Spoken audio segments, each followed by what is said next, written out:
여러분, 왜 예수님께서 예수님을 따르려고 하는 사람들에게 첫 번째로 요구하신 것이 아무든지 나를 따르려거든 자기를 부인하고 자기 십자가를 따르라고, 왜 자기를 부인하라고 말씀하셨을까요?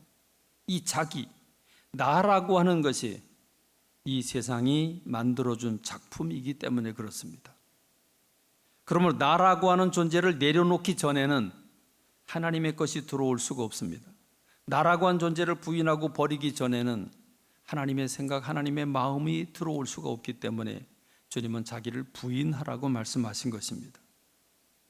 하나님은 아브라함이라고 하는 사람에게 내 고향 친척 아비집을 굳이 떠나라고 하시는 이유가 무엇입니까?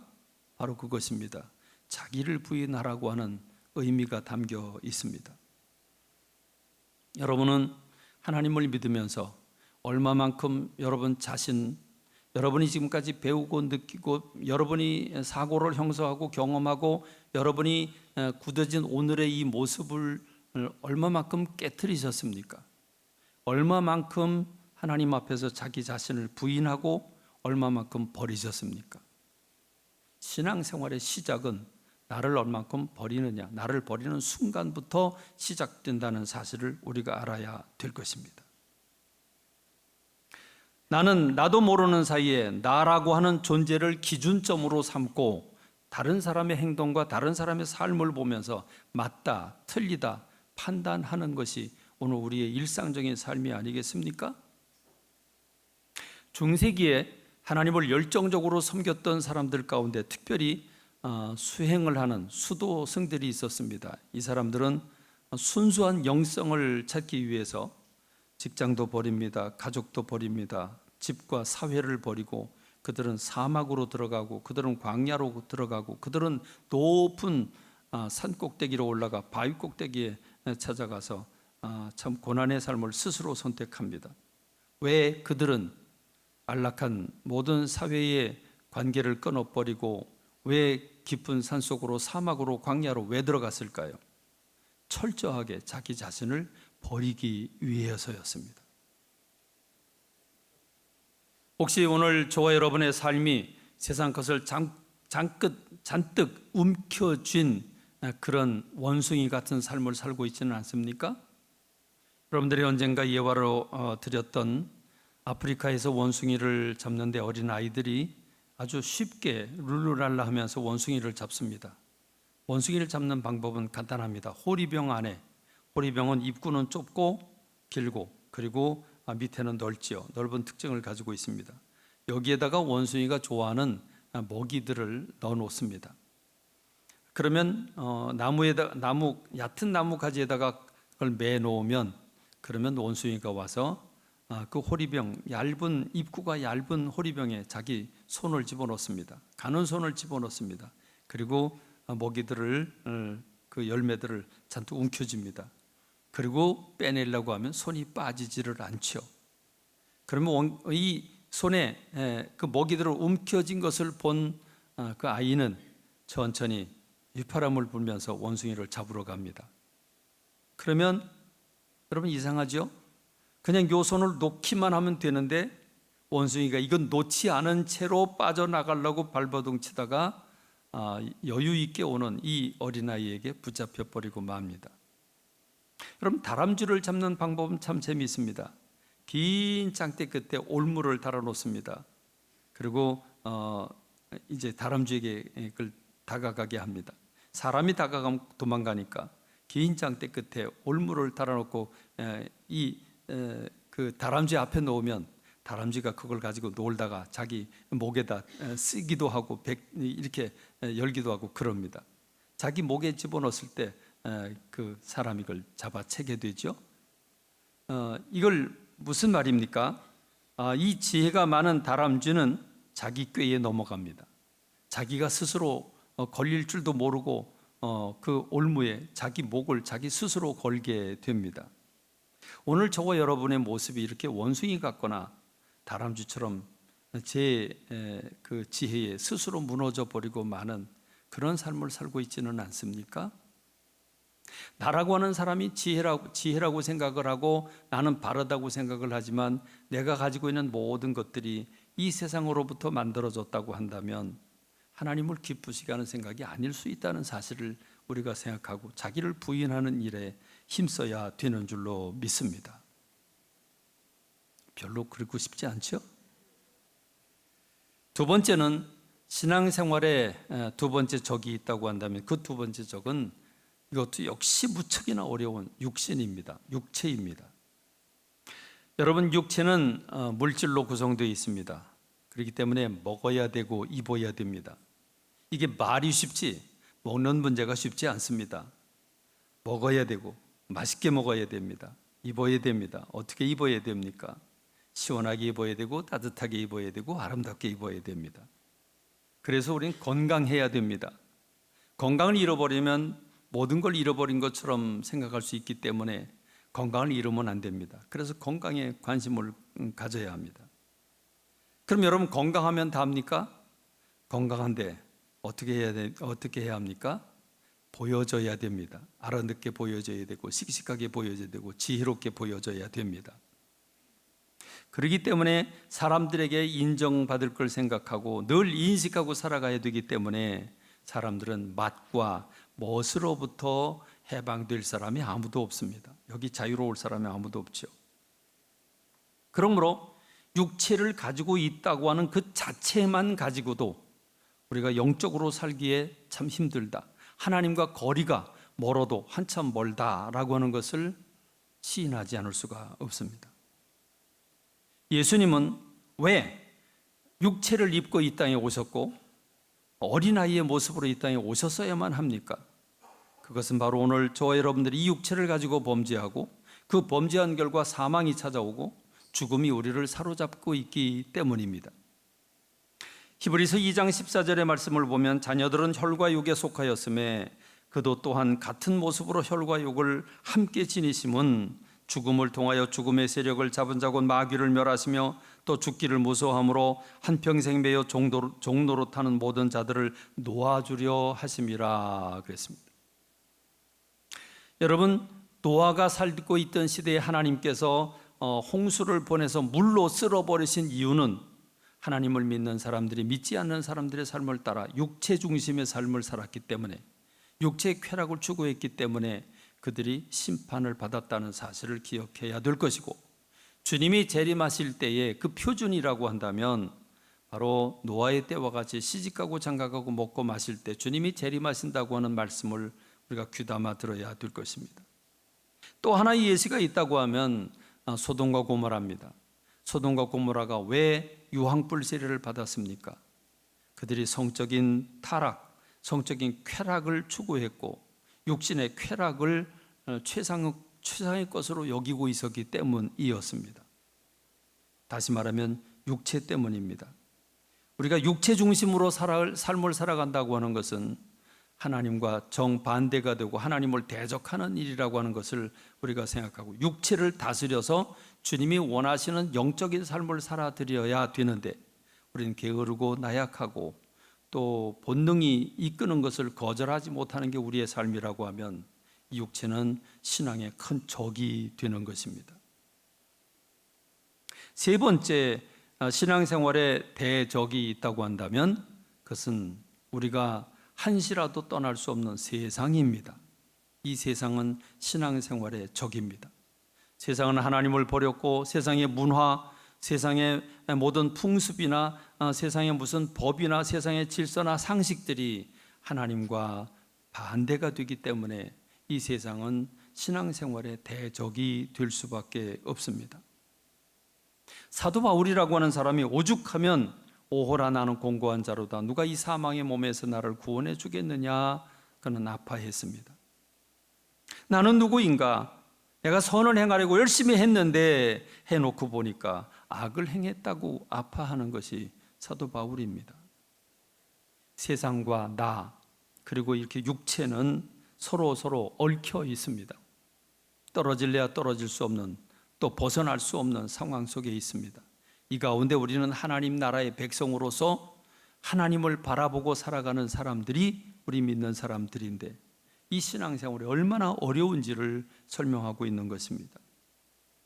우리가 정말 영적인 사람이 되려고 하면 사도 바울과 같이 낙심과 절망, 아픔이 있어야 합니다.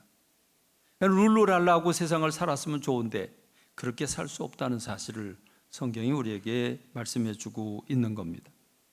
그러나 우리가 낙심하고 좌절하고 절망하면 절망할수록 우리 그리스도에게 다가가고, 그러면 그럴수록 자기를 부인하고 육체를 다스리고 그리고 세상을 거부하면서 주님께 다가가면 다가갈수록 주님으로부터 부요와 기쁨과 주님으로부터 말할 수 없는 은혜가 우리에게 온다고 하는 사실을 알아야 될 것입니다. 그러므로 오늘 저와 여러분들이 이 세 대적을 따라 살지 말고 우리가 하나님께 가까이 하는 저와 여러분들이 되기를 주님의 이름으로 축원합니다. 그러므로 우리 믿는 사람들에게 있어서, 하나님을 초점으로 하고 살아가는 사람들에게 있어서 정말 중요한 게 무엇일까? 건강, 돈, 명예, 권력 다 중요합니다. 있어야만 됩니다. 그러나 오늘 저와 여러분들이 정말 이 3대 대적으로부터 도저히 떨어질래야 떨어질 수 없는 이 상황 속에서 우리가 하나님을 바라보는 데 집중하고 그리고 주님으로 만족하려고 한다면 오늘 저와 여러분들이 하나님의 말씀을 붙잡아야 합니다. 우리에게 유일한 기준, 우리에게 유일한 교과서, 유일한 법전이 있다면 바로 성경입니다. 성경은 하나님의 말씀입니다. 하나님의 말씀에는 하나님의 마음이 담겨 있습니다.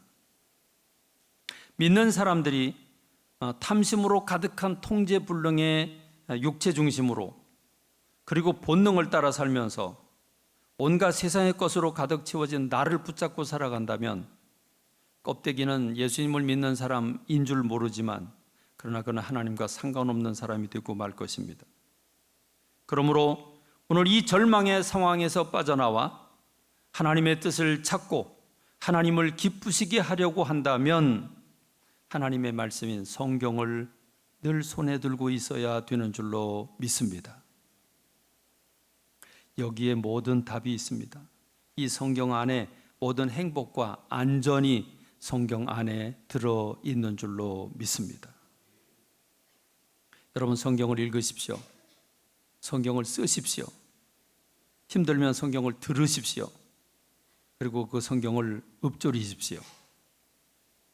여러분, 성도가 하나님을 바라보는 성도들이 살아가는 삶의 기본이 있다고 한다면 그건 바로 성경입니다. 이 성경을 놓고 있다면, 성경을 읽지 않고 있다면, 성경을 여러분이 쓰거나 또는 듣거나 성경 말씀과 관계없이 살고 있다면 하나님의 사람이라고 말할 수 없습니다. 여러분, 매 시간 강단에서 항상 결론은 말씀으로 결론을 맺는 것을 여러분들이 알고 계실 것입니다. 어떤 권사님이 저에게 그렇습니다. 목사님, 지치지도 않아요? 그렇게 성경 그러냐고, 지치지도 않냐고 저한테 질문하는 그런 권사님도 계셨습니다. 여러분, 오늘 저와 여러분들이 아시지 않습니까? 단 며칠만 성경을 읽지 않아도 우리의 생각이 느슨해지고 세상적이 되고 게으르게 된다는 거 여러분 오늘 저와 여러분들이 잘 알고 있지 않습니까? 말씀을 습관적으로 잡아야 합니다. 요즘에 이 옛날 말들을 거부하고 아주 고상한 단어를 이렇게 만들어 놓는 경우를 볼 수 있는데 그 중에 하나가 루틴이라고 하는 단어죠. 루틴 뭐 대단한 것처럼 들리지만 별거 아닙니다. 습관입니다. 습관. 다시 말하면 오늘 우리의 삶에 주된 루틴이 있다면 성경을 붙잡고 사는 것, 성경을 붙잡고 성경을 읽는 것이 습관이 되어야 되고 성경 쓰는 것이 습관이 되어야 되는 줄로 믿습니다. 여러분, 그리고 여기서 한 걸음 더 나가서 성경을 읽는 것도 중요하고 듣는 것도 중요하고 쓰는 것도 중요하지만 암기하는 것도 중요하지만 더 중요한 건 그 뜻을 헤아리는 것입니다. 묵상하는 거죠. 단 한 절만을 읽고서도 또는 한 문맥만을 읽고서도 여러분 묵상이 있어야 합니다. 오늘 분량 읽었어? 오늘 읽어야 될 거 읽었어? 그리고 끝나면 안 됩니다. 오늘 이 본문의 말씀, 성경의 말씀은 하나님의 말씀이고 하나님의 말씀은 하나님의 마음이 담겨 있기 때문에 오늘 내가 읽은 이 본문 속에 이 사건과 이 사람에 대해서 하나님은 어떻게 생각하실까? 그러면 하나님은 나를 어떻게 생각하실까? 나는 이 말씀을 읽으면서 내가 어떻게 반응해야 될까? 내가 부족한 부분은 무엇이고 잘하고 있는 부분은 무엇일까? 이걸 찾아야 되고, 그래서 우리는 깨달음을 얻어야 됩니다. 이 깨달음이 얼만큼 있느냐에 따라서 변화가 됩니다. 깨달음이 없는 변화는 있을 수 없습니다. 마음이 엄청난 감동이 되거나 감격이 오거나 눈물이 나오거나 흥분이 되거나 뭔가 깨달음이 있어야 사람들은 변화가 오게 되는데, 성경 읽을 때 깨달음이 있어야 합니다. 깨달음이 없다면 실천되지 않습니다. 변화되지 않습니다. 만일 우리가 성경을 매일매일 읽지만 오늘 읽을 분량 읽어서 그리고 끝나버리고 만다면 그건 바리새인입니다. 그건 서기관일 뿐입니다. 성경 지식은 많이 알고 있지만 그것이 예수님을 거부하는 데 쓰임받은 지식일 뿐입니다. 사랑하는 성도 여러분, 하나님의 말씀이 답입니다. 하나님의 말씀 속에 길이 있습니다. 그 안에 행복이 있습니다. 성경을 읽으십시다. 성경을 묵상하십시다. 성경을 깊이 묵상하기 위해서 여러분들에게 사실은 솔직히 말씀드리면 제가 끝까지, 제가 은퇴할 때까지 성경을 한 장 내지 두 장 읽어서 성경을 다 이제 깨닫는 이 부분들을 끝까지 할 수 없기 때문에 제가 사실은 어떤 계기로 이제 이걸 멈추게 되었는데 매우 좀 죄송하고 정말 죄송합니다. 그래서 안 되겠다 싶어서 여러분들에게 큐티 자료를 오늘 주보에 이렇게 넣어드린 것은 여러분 스스로라도 깨달으라고, 여러분 스스로라도 여러분이 성경을 좀 더 깊이 읽고 묵상하라고 여러분들이 이렇게 만들어 드린 겁니다. 날마다 성경 읽으면서 주님의 마음을 품고 깨닫고 기뻐하면서 생명력을 얻는 여러분들이 되기를 주님의 이름으로 축원합니다. 그리고 이제 제가 아프리카로 떠나면서 수개월 동안 자리를 비울 터인데 여러분들에게 간곡히 당부드리고 싶은 것은 기도입니다. 기도입니다. 여러분 신앙생활에는 뭐 어마어마한 또는 아주 깊고 어려운 어떤 그 진리를 찾아서 어려운 것을 숨바꼭질하듯이 찾아가지고 그걸 이행해야 되는 게 신앙생활 아닙니다. 신앙생활은 어쩌면 매우 쉽습니다. 이 두 가지만 붙잡으면 됩니다. 말씀과 기도입니다. 이 두 가지만 붙잡고 이 두 가지가 살아있으면 영적으로 살아있게 되고 주님이 기뻐하시는 삶을 살게 되고 교회는 부흥되게 될 것이고 신앙생활은 재미있게 될 것입니다. 말씀은 내 가슴을 뜨겁게 하고 기쁘게 하고 생명력을 얻게 합니다. 기도는 그 깨달음을 얻게 한 것을 실천하게 만드는 원동력, 에너지를 제공합니다. 기도할 때 하나님의 사랑이 뜨거워지게 되고, 기도할 때 은사가 내려지게 되고, 기도할 때 마귀를 이길 힘을 얻게 되고, 기도할 때 우린 주님의 마음을 느끼게 됩니다. 나를 향한 주님의 마음, 나를 얼만큼 사랑하시는지, 나에게 책망하시는지, 나를 위로하시는지 기도를 통해서 우린 매일매일 느낄 수 있습니다. 그러므로 오늘 저와 여러분들은 기도를 해도 되고 안 해도 되는 게 아니라 살기 위해서 기도해야 됩니다. 능력을 얻기 위해서라도 기도해야 됩니다. 특별히 만민이 기도하는 집이라고 했습니다. 주님의 눈길이 머무는 그곳입니다. 주님이 성전에서 기도하는 그 기도를 들으시겠다고 말씀하셨습니다. 그러므로 저는 여러분 집에서 기도하는 것도 소중하지만 여러분이 새벽을 정복하고 낮이고 밤이고 주님 앞에 와서 주님 앞에 부르짖는 그 기도를 우리 주님이 아름답게 보시고 주님이 춤을 추시면서 여러분들에게 응답하실 줄로 믿습니다. 기도 소리가 더 높아지고 기도가 잘 되면 내 영혼이 충만하고 그리고 교회는 부흥하게 될 것입니다. 기도는 여러분의 삶이 주님과 동행하도록 이끌어 줍니다. 기도 없이는 성령님의 인도를 받을 수도 없고 성령의 열매를 만들어낼 수도 없습니다. 저는 여러분 모두가 기도의 사람들이 되기를 간절히 소망합니다. 제가 정말 염려하는 것은 제가 없는 동안 말씀이 식어지고 기도하는 사람들, 새벽에 기도하는 사람들, 낮에 기도하는 사람들의 그 사람들의 숫자가 줄어들고 기도 소리가 작아질까 봐 그게 염려가 됩니다. 기도를 부탁드립니다. 여러분, 내 영혼이 살기 위해서라도 기도하고 교회가 부흥하기 위해서라도 기도해야 됩니다. 기도의 사람들이 되시길 주님의 이름으로 축원합니다. 그리고 여러분, 부탁드리는 것은 저를 위해서도 기도해 주시기를 부탁을 드리겠습니다. 저를 필요로 하는 선교사님을 만날 수 있도록 각 나라마다 가면 많은 선교사님들을 만나고 그 만나는 속에서 저를 기다리고 하나님께서 예비해 주신 그런 선교사님들을 만나서 앞으로 아프리카 선교를 힘차게 할 수 있는 그런 선교사님 만나게 해달라고 여러분 기도해 주시기를 부탁드립니다. 그리고 여러분들에게 한 가지 죄송스럽지만 간곡한 부탁을 하나 드리겠습니다. 제 집사람 사모를 여러분들에게 부탁을 드립니다. 아프리카가 만만치 않기 때문에 집사람이 함께 갈 수 있는 상황이 아닙니다. 그래서 두고 가야 되는데 지금 사모의 건강이 무척 좋지 않습니다. 걸음걸이가 불안하고 말이 어눌하고 인지 능력이 현저히 떨어졌고 균형 감각을 많이 잃었습니다.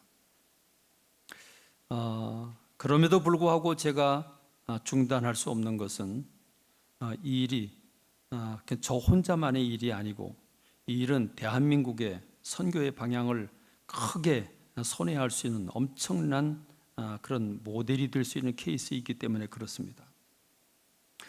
저는 베이비붐 세대입니다. 5년생이기 때문에 전쟁 후에 태어난 세대입니다.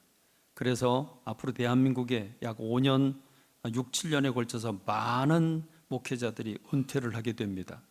은퇴하는 과정에서 목회자들이 탐심을 가짐으로써 교인들과 갈등을 가지고 교인들에게 낙심을 줄 수 있는 그런 상황이 되기도 합니다. 이런 때 우리 교회가 은퇴의 아름다운 모델이 되기를 간절히 소망하고 은퇴한 목회자들이 어떻게 살아가야 되는지에 대한 본을 보이는 그런 모델이 되기를 간절히 소망합니다. 저를 지원해 주는 여러 목회자들이 많습니다. 제가 아프리카를 다녀오기를 정말 열심히 그들이 기도하고 지원하고 또 갔다 와서 그들도 함께 비전을 같이 나누기로 작정한 CCF 목사님들과 주변의 여러 목사님들이 많이 기대하고 있습니다. 그런데 이 길에 집사람의 건강이 좋지 않은 것이 아기를 맡게 되는 아주 좀 아픔입니다. 그런 점에서 제가 중단할 수 없는 상황을 여러분들이 다 이해하지 못하겠지만 저는 신앙적인 결단을 내리고 가야만 합니다. 다만 여러분들에게 짐을 안겨들어서 죄송합니다만 집사람을 여러분들에게 좀 부탁을 드리겠습니다. 그동안 여러분들을 위해서 기도하고 여러분들의 아픔을 위로하고 또 여러분들의 영적인 삶을 위해서 애썼다고 한다면 이제는 여러분들이 사모의 육체 연약함을 돌봐주시기를 좀 부탁을 드리겠습니다. 분명 건강하게 될 것이고 또 함께 노년의 복을 누리게 될 줄로 전 확신합니다. 그러나 여러분들이 좀 도와주시길 부탁을 드립니다. 다시 말씀을 정리합니다. 세상의 것으로 치워진 나를 버리고 그리고 하나님의 말씀으로 내 영혼을 늘 소생하게 하고 그리고 뜨겁게 기도함으로 능력의 삶을 살아드리는 여러분들이 되길 주님의 이름으로 축원합니다. 지난 33년 동안 전하고 외치고 안타깝게 부르짖은 그 모든 그 말씀의 내용들이 우리 후임자 조양영 목사님을 통해서 열매 맺게 되기를 간절히 소망합니다.